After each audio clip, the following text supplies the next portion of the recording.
Карасуу базарындагы велосипедтердин баасы. Булар 3 жаштан жогору экен, карагыла. Акчасы 3000 дейт мыналар. Андан чоңураак кыздарга дейт, булар 3500 экен.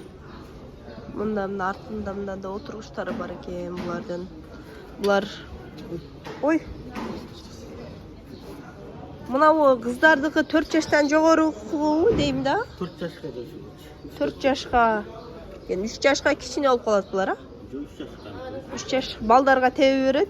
Ошо 3-4 жаштагы балдарга велосипеддер экен. 3000, бул жагы 3500. Эми бул жактарын көрөлүчү. Буларыңыз деле ошондой, а? Аркылы жекесен азыр. Мисалы, оналар 2700 болот көрсөтөлөр.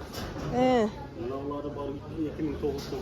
Мына оригиналдары 3200 сомдон, 3200 сом.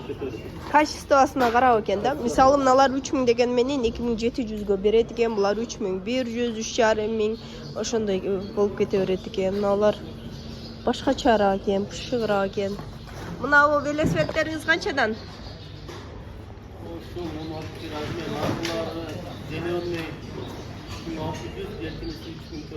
3600-3800 экен. Булар 16 размер экен. Мына жакта дагы. Мына канча экен мына? 4200 экен. Размери менен жашын айтып коюңчу. Размери канча бунун? 16? А, бул 20 размер экен. Канча жашка түшүп калат?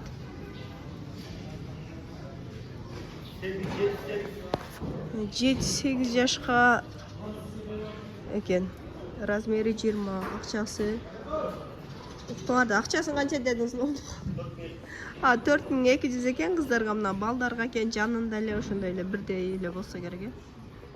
Эки. Ошо общий велосипедтер 3000ден 2500ден жогору башталат экен да. Өзү мындай велосипедтерди 3 жаштан жогору минет. Бул Карасуу базарындагы велосипедтердин баасы. Эгер видео жаккан болсо, лайк басып, суроолор болсо комментарийге жазгыла. Булар өткөндө мындай велосипед алып бердим эле, өзүм балама десеңер. Өзүм балам 8 жашта. Будан бир аз кичинесин алып бердим окшойт. 22-ликти алып бердим. Булар чоңураак экен. 6000ге алып бердим да, мындайларды алып бердим окшойт мына. Мунусуну. Мындайлар бар экен. Буларды ham кошо тартып коеюнбу? Булар 25000ден экен. Скутерлер.